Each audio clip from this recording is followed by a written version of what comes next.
Ira Fejzić-Čengić. 2. april, poštovani gledaoci, prije 19 godina Srbija je otvoreno napala Bosnu i Hercegovinu.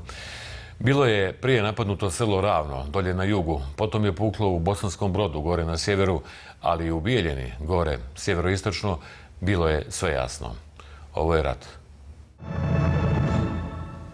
Dobro večer. Nije ozvaničen, nije objavljen i vodi se za sada na ograničenim teritorijama i specijalnim metodama, ali možemo slobodno reći ovo je već rat. Rat protiv nedužnih, rat protiv naše djece i rat protiv svih nas. Ne ubijemo se međusobno u Bijeljini, ubijaju sve nas. Ulične borbe, pljačke, paljevine, to je današnja slika Bijeljine.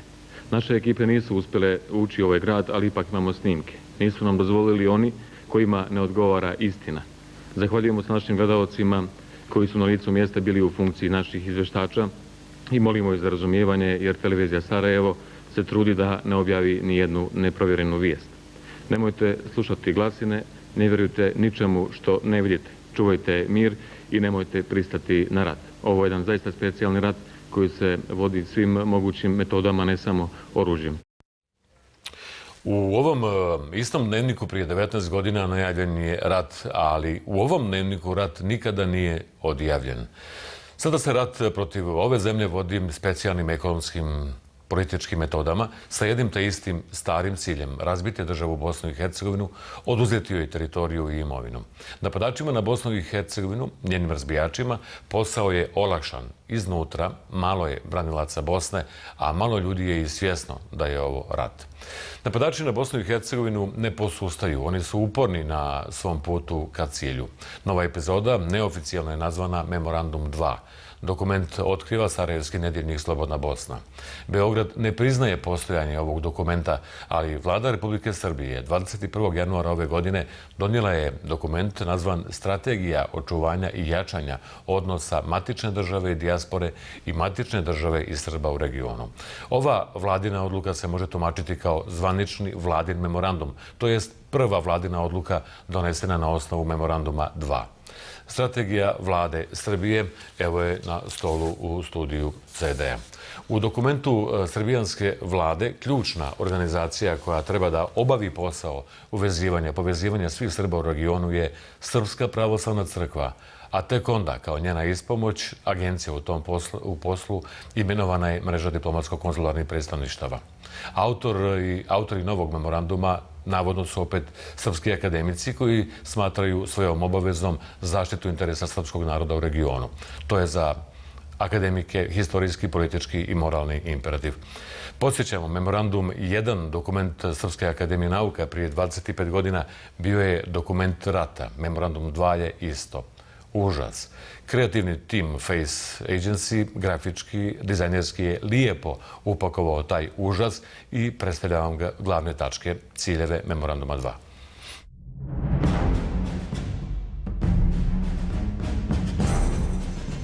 Umanjiti odgovornost Srbije za počinjene zločine. Pažnju javnosti zaokupiti optužnicama i sudskim procesima protiv građana BiH. Odvratiti pažnju javnosti od procesa u Hagu. Bosnu i Hercegovinu dovesti u položaj da odustane od tužbi protiv Srbije. Srbiju dovesti u jednak položaj sa stradalim i oštećenim državama u regionu. Insistirati na zatvaranju Haškog tribunala. Ratka Mladića procesuirati na sudu u Srbiji. Destabilizirati vlade Bosne i Hercegovine, Hrvatske i Kosova. Provocirati unutrašnje nemire i nezadovoljstvo u susjednim državama. Slabiti oštricu optužbi protiv Srbije. Pomagati odcijepljenje Republike Srpske. Insistirati na konstitutivnosti Srba u Hrvatskoj, Kosovu i Crnoj Gori. Izvršiti tranziciju srpske zajednice u regionu u unitarnu srpsku zajednicu. Zaustaviti odvajanje Vojvodine. Spriječiti regionalizaciju Srbije. Oslabiti djelovanje islamske zajednice u Sandžaku. U Bosni i Hercegovini o memorandumu 2 govore isključivo mediji. Hrvatski i bosanski političari šute, srpski političari svojim postupcima dokazuju postojanje dokumenta, odnosno zajedničkog prekodrinskog plana i cilja. Sonja Biserko samo za CD komentariše odluku i strategiju vlade Srbije o povezivanju Srba u regionu. Srbija nije odustala od svoje uloge patrona nad svojim susedima. Za to služi stalna instrumentalizacija Srba u susednim zemljama, tako što se stalno plasiraju memorandumske teze o njihovoj navodnoj ugroženosti. Neposredni povod za oživljavanje matrice o ugroženosti je predstojeći popis stanovništva koji će se u svim zemljama regiona obaviti tokom 2011. godine. Teza o ugroženosti je detaljno razrađena u strategiji za očuvanje i jačanje odnosa matične države i Srba u regionu. Taj dokument, koga je vlada Srbije usvojila u januaru 2011. pripreman je gotovo 2 godine. Na tom poslu bili su okupljeni brojni stručnjaci, ali i 30-ak nevladnih organizacija. Osim Srba u regionu, mišljenje su dala i sva ministarstva.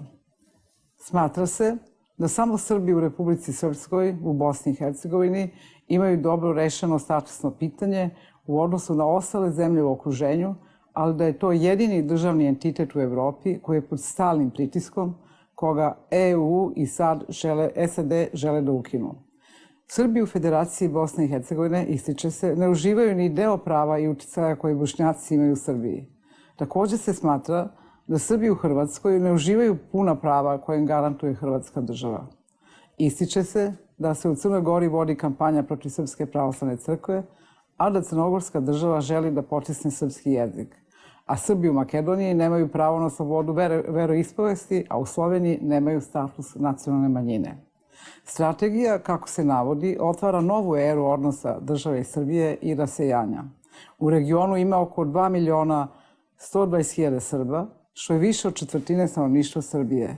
Najviše ih je u Republici Srpskoj, oko 1.100.000, u Hrvatskoj i Crnoj Gori živi oko 200.000 Srba u svakoj od njih. Strategija u regionu primljena sa nepoverenjem, jer je pre svega fokusirana na konkretne oblike brige, pod znacima navoda, za srpski narod, što podsjeća na memorandumsku brigu u Srbima kojom je počeo rat u Hrvatskoj, a zatim i u Bosni i Hercegovini. Ovakav odnos Beograda prema Srbima u susedstvu šteti njihovom položaju u novonastalim državama, koji se inače dugo i strpljivo stvarao. Prvi su se distancirali od beogradske strategije politički predstavnici Srba u Hrvatskoj, koji su, ne bez cinizma, zavolili Srbiju da prestane da im pomaže. Odmah zatim su reagovali i predstavnici Crne Gore. Vlada Srbije u međuvremenu izbrisala iz strategije zahtev o konstitutivnosti za srpsku zajednicu u Hrvatskoj i Crnoj Gori, a od strategije se ogradio i Vuk Drašković, lider Srpskog pokreta obnove, koji je izjavio da je taj dokument na tragu Miloševićevske politike i da je njegov ministar Srećković ovakav tekst nije smeo da predloži vladi.